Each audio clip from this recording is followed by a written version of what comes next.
Bonjour à tous, on se retrouve pour une nouvelle vidéo pédagogique sur qu'est-ce que le trading. Comme d'habitude, qui dit vidéo pédagogique dit prise de notes, donc on sort un Word ou une feuille blanche. Au sommaire de cette vidéo, on va voir la différence entre un trader particulier et un trader institutionnel, comment devenir un trader, c'est quoi être un trader, et la notion de processus qui est intrinsèque dans le monde du trading et surtout dans le monde d'un trader particulier. Ok, les traders particuliers et institutionnels sont rassemblés par la même définition, mais n'ont pas du tout les mêmes problématiques. La définition d'un trader, c'est que c'est un opérateur des marchés financiers qui réalise des achats et des ventes d'actifs sur ce marché, tout simplement. Les problématiques plutôt du trader institutionnel sont les problématiques et également les qualités, hein. Qualité première, c'est qu'il est backé en fait par toute une équipe et un supérieur auquel il doit rendre des comptes. Donc c'est une qualité, mais c'est également un défaut. C'est un avantage, également une faiblesse, parce que du coup, des fois, il va devoir couper des trades parce que va falloir remplir la trésorerie de la société, parce que faut faire les comptes, donc faut qu'il n'y ait aucun trade d'ouvert. Il y a des problèmes de compliance, procédure de loi, de comptabilité, le risque management n'est pas forcément géré en totalité par le trader. Il y a des personnes qui sont en dehors du desk de trading qui vont gérer le risk management de la société, de tous les traders rassemblés. Donc le trader gère son risque par rapport à son capital, mais il doit également rendre des comptes au groupe de risk management.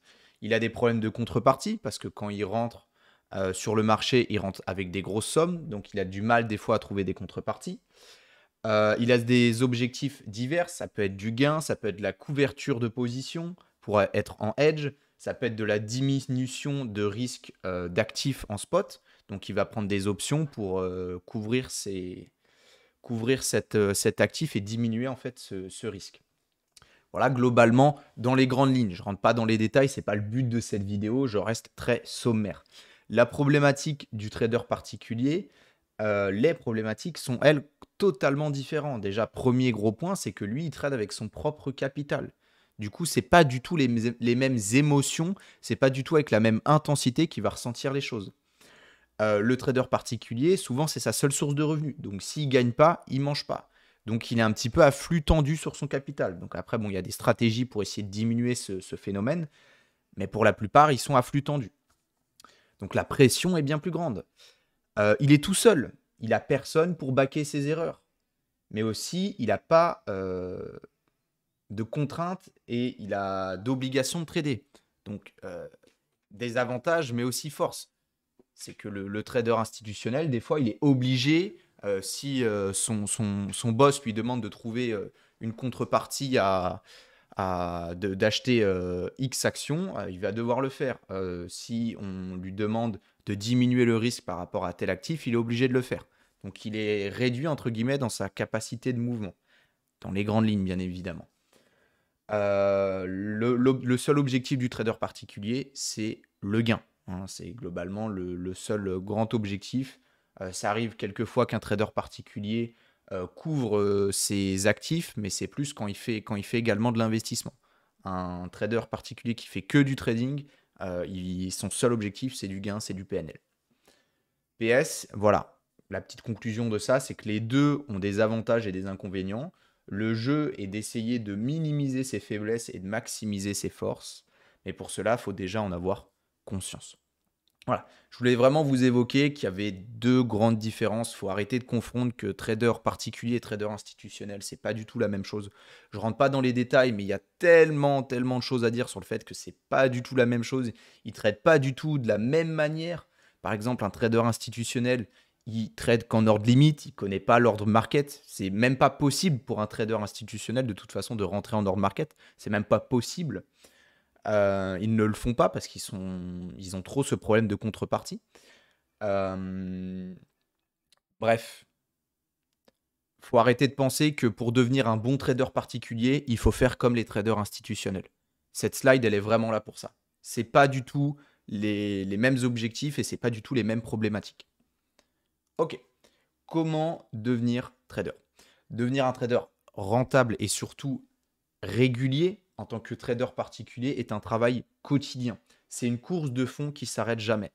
La première phase consiste à se former, puis à s'exposer au graphique, ce que j'appelle le temps de graphique, afin d'apprendre à se connaître avec son journal de trading et à élaborer un plan de trading qui vous donne un avantage sur le marché en l'améliorant grâce à votre trade logger.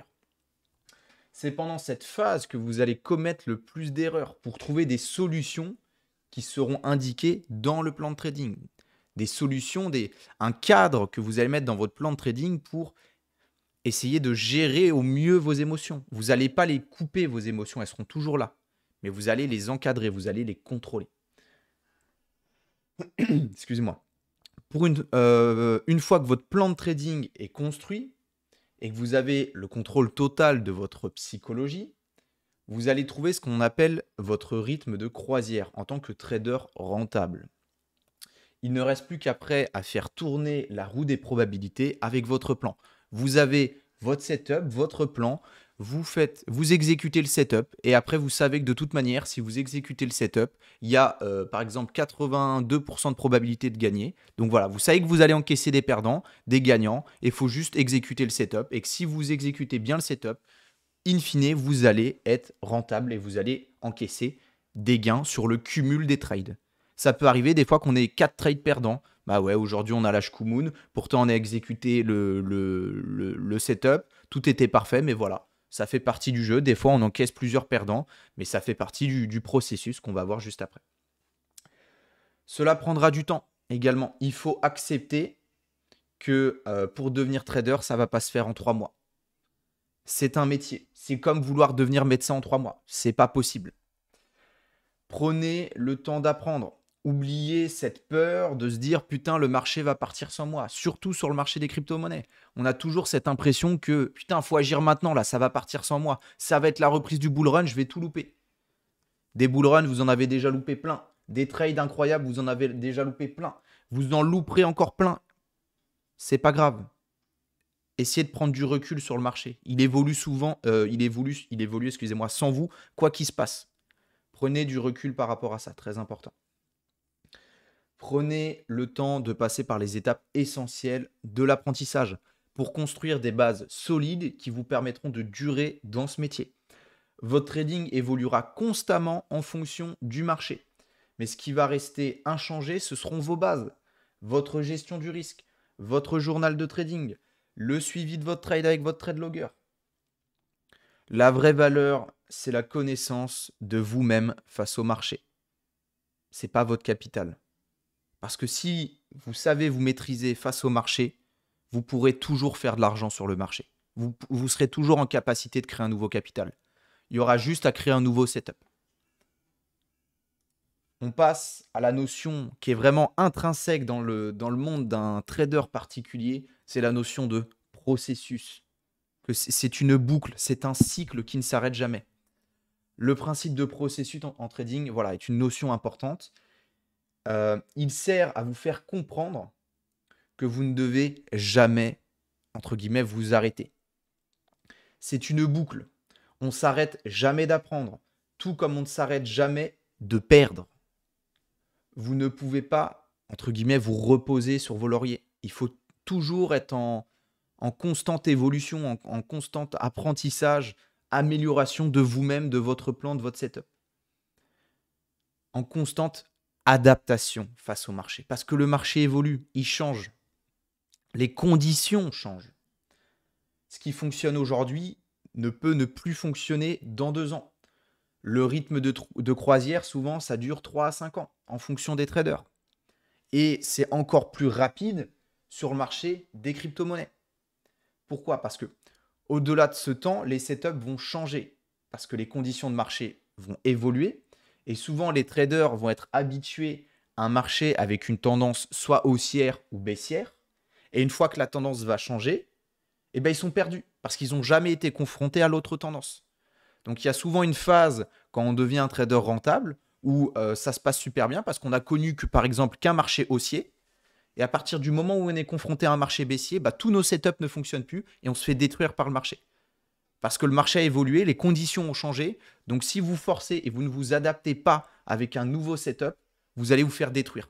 Donc, il y a beaucoup de traders comme ça qui ont du mal à accepter ce changement de marché et qui ne repassent pas par ce processus d'apprentissage, ce processus de création de setup. Du coup, ils se font détruire. Et on a un gros avantage dans le marché des cryptos, c'est que c'est un marché un petit peu sous cocaïne. Il évolue beaucoup plus vite que le marché traditionnel. Et un bull run et un bear market, en 5 ans, on connaît ces deux phases dans le monde des cryptos. Donc un trader sur le marché des cryptos apprend beaucoup plus rapidement qu'un trader sur le marché Forex ou sur le marché indice. Parce qu'il connaît beaucoup plus de cycles, beaucoup plus de phases de marché. Très important, ça c'est beaucoup sous-estimé. Le marché des crypto-monnaies est le marché à mes yeux le plus difficile parce que c'est là où il y a le plus de volatilité, il y a beaucoup de scams, beaucoup de manipulations. Mais une fois qu'on est compétent sur ce marché, on est capable de tout faire et on a appris beaucoup plus de choses parce qu'il y a eu beaucoup plus d'erreurs souvent. Et c'est pour ça qu'il y a beaucoup moins de traders rentables sur le marché des cryptos que sur le marché du Forex ou des indices parce que le marché est plus dur. Mais une fois qu'un mec est bon sur le marché des cryptos, il est en capacité globalement de trader tous les marchés avec une petite phase d'adaptation, bien évidemment. Donc voilà, soit il s'adapte et il recommence avec un processus d'apprentissage et de création de setup. Il ne faut pas être têtu et se dire non, mon setup fonctionnait, il va encore fonctionner. Non, il y a des fois où ça ne fonctionne plus. Et il faut repasser par ces processus. Je vous présente le processus d'apprentissage. On commence avec l'apprentissage, on comprend des notions, on appréhende le marché, on se confronte à ce marché, on connaît l'échec parce qu'on essaye des choses, on tente. Avec cet échec, on trouve des solutions à mettre en place dans son trading plan. Et après, on répète. Et on répète. On apprend une notion, on confronte cette notion au marché, on échoue avec cette notion, on trouve des solutions pour améliorer cette notion, pour la peaufiner, et on répète avec une nouvelle notion. Et c'est comme ça qu'on apprend de nouvelles choses, de nouvelles configurations, de nouveaux alphas, entre guillemets, et qu'on optimise sa connaissance et sa probabilité de gain sur le marché. Processus de création de setup. On a une idée de setup. Tiens, j'ai bossé sur, imaginons, l'indicateur Ishimoku. J'ai une idée de setup. Je la backteste. Je l'exécute avec un petit capital. J'analyse mon trade logger. Je fais des correctifs pour améliorer le setup. Et hop, j'ai le setup qui est créé. Et c'est un cycle. On améliore toujours le setup. On crée de nouveaux setups pour pouvoir trader un petit peu plus toutes les phases de marché. Parce que va y avoir un setup sur les phases d'expansion haussière, va y avoir un setup sur les phases de compression. Vous allez avoir des setups qui vont s'adapter plus ou moins bien à chaque phase de marché. Il faudra savoir repérer ça. Donc, il faudra créer ces setups en fonction de ces phases de marché, en fonction de ces conditions de marché qui sont changeantes. Troisième processus, le processus de rentabilité. J'ai un setup, je l'exécute, ce qui me crée des variations de PNL, j'ai des gains, j'ai des pertes, et je répète, On va détailler un petit peu plus ce processus de rentabilité, que je nomme le processus de rentabilité constante. Parce que être rentable sur un trade, c'est, j'ai presque envie de dire, facile. Et ça peut être un coup de chance. Alors qu'être rentable dans son trading sur 1 mois, 2 mois, 3 mois, 1 an, beaucoup plus difficile.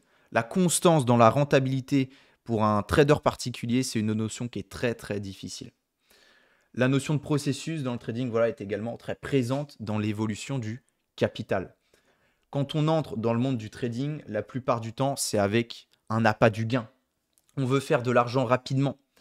On a l'espoir qu'on va faire un trade incroyable qui va nous rendre riches. Et ce phénomène est encore plus présent en plus sur le marché des cryptos, où tout le monde confond trading et investissement. Cependant, c'est une erreur de penser qu'avec le trading, on deviendra riche en un seul trade. Ce qui va faire que vous allez devenir riche avec le trading, c'est avec la constance, c'est avec la régularité de vos gains. Et c'est ça qui va faire augmenter durablement votre capital. Et plus vous allez avoir de capital, moins vous aurez besoin de faire du trading.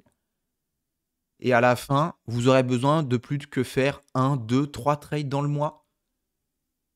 et ce sera réglé. Vous aurez fait votre thune et vous pourrez kiffer le reste du mois. Et c'est ça la finalité, c'est que le trading, à la fin, on s'ennuie. On fait toujours la même chose. C'est très redondant. On a le setup, on l'exécute. Puis une fois que ça fait 5, 10 ans que vous êtes dans le marché, vous avez connu toutes les phases de marché, entre guillemets, vous commencez à vous ennuyer. Et c'est positif, c'est bon signe. Ça veut dire que vous êtes en rythme de croisière et que tout va bien. Vous évoluez tranquillement avec votre capital. La deuxième erreur est pour ceux qui souhaitent faire du trading leur métier à temps plein. Un trader particulier a une pression en fait supplémentaire. La pression d'être constant dans ses gains. Sauf qu'il y aura forcément un moment où il aura des trades perdants. Et l'erreur, elle est là. C'est de penser qu'on va toujours faire des gagnants. Et que quand on va être super bon, on n'aura plus de trades perdants. Grosse erreur. Les trades perdants, ils seront toujours là. Toujours là. Même les meilleurs traders, ils ont toujours des trades perdants. Beaucoup moins fréquemment qu'au début. Mais il y en a toujours. Il y en a toujours. Parce qu'on ne sait jamais ce que va faire le marché. On n'a jamais de certitude sur le marché. Le marché est intrinsèquement incertain. Parce qu'il est créé par les émotions des humains. Et les émotions humaines sont de base instables. Donc on ne sait jamais ce que va faire le marché. Ce n'est que des probabilités. Et donc, une probabilité, même quand on a 99% de probabilité de gain, il reste ce 1% de chance. Il reste ce black swan, ce truc qu'on ne pouvait pas prédire et on se fait détruire. C'est pour ça que le trading, c'est pas prédire, mais c'est réagir. Parce qu'on réagit à ce que fait le marché. Et on ne cherche pas à comprendre pourquoi le marché il a fait X ou Y, pourquoi c'est monté, pourquoi ça a chuté. Il faut se libérer de ça. Ce qui est important, c'est ce que vous faites maintenant. C'est comment vous allez réagir à ce qu'a fait le marché. Essayer de comprendre pourquoi il est monté ou il est descendu, ça n'apporte rien. C'est juste essayer de se libérer de cette souffrance de ne pas avoir pu d'avoir loupé le mouvement. Donc on se dit, ah putain, j'ai loupé le mouvement. Pourquoi j'ai loupé? Vous êtes en souffrance. Non. Parce qu'à réfléchir à pourquoi vous avez loupé un mouvement, vous êtes en train de perdre du temps à analyser ce qui est en train de faire le marché et vous êtes justement peut-être en train de louper le prochain mouvement. Donc libérez-vous du marché. Ayez conscience que les pertes, elles seront toujours là. Et le but va être d'avoir des gains constants. Et c'est pas vouloir faire des gains énormes. Il faut minimiser ses pertes pour essayer d'avoir un max drawdown le plus faible possible. Je vous ferai une vidéo là-dessus sur le max drawdown. La perte de rentabilité, la rentabilité constante vient toujours de gros... on la refait, excusez-moi. La perte de rentabilité constante vient toujours de gros perdants qui détruisent les gains. J'entends encore trop souvent de gens, on va dire les termes, complètement stupides, qui pensent qu'un bon trader, c'est un mec qui fait des 10 000, 20 000% de PNL. Hein, j'en ai encore eu un la dernière fois là, sur le live qui est venu et qui était en mode le marché, il est monté de 10%. Toi, tu n'as fait que 200% de PNL. T'es une merde. Comment c'est possible? Grosse erreur. Grosse erreur de penser que les meilleurs traders, c'est les gars qui font les plus beaux trades. Non, les meilleurs traders, c'est les gars qui font des gains constants. Et vous comprendrez avec le temps que les gains constants, c'est souvent des trades un peu pourris. L'entrée, elle est merdique. La sortie, elle est un peu merdique. Mais ce qui compte, c'est que tous les jours, vous arrivez à faire des gains. Vous êtes constant dans vos gains. Et vos gains sont plus élevés que vos pertes parce que vous minimisez vos pertes avec une bonne gestion des trades et vous maximisez vos gains avec des take profits adaptés. Voilà, c'est ce que j'évoque juste après. C'est ce processus de rentabilité constante vient du fait qu'on a un setup, on a un plan de trading qui nous permet d'avoir un avantage sur le marché, couplé au fait de minimiser ses pertes avec une gestion du risque durant ses trades et de maximiser ses gains avec des take profits adaptés. C'est ça qui va faire que vous allez être trader rentable et que vous allez être régulier, que vous allez être constant et que vous ferez du trading votre métier. Si vous avez fait des gains énormes, tant mieux, sécurisez-les, adaptez-vous au nouveau capital. Le gros problème sur le marché des cryptos, c'est que les mecs de 1000 $, ils peuvent monter à 20 000, 100 000. Ils font des gains énormes et ils sont plus habitués à ce capital et ils sont perdus. Parce que le cerveau, ça n'a pas été difficile pour lui de faire ça. Il n'a pas travaillé, ça a été un coup de chance. Et tous les mecs qui font de l'argent comme ça sur un coup de chance, qui font des x20, x200, x300 sur des petites sommes, la plupart du temps, ils finissent par tout perdre. Parce qu'il n'y a pas eu de difficulté dans le fait d'avoir ces gains. Et ça a été trop rapide. C'est comme les gagnants du loto. Ils finissent par tout perdre, la plupart. Bref, le processus de rentabilité constante, c'est un setup, c'est minimiser ses pertes, c'est maximiser ses gains. Et c'est comprendre que les pertes seront toujours présentes. Toujours, quoi qu'il se passe. Parce qu'on ne sait jamais ce que va faire le marché. Je vous remercie de votre écoute, comme d'habitude. Si vous avez pris un petit peu de valeur sur cette vidéo, un like, un commentaire pour m'occuper quand je suis en train de caguer sur le trône, ça fait toujours plaisir. La bise, je vous souhaite à tous une très bonne journée.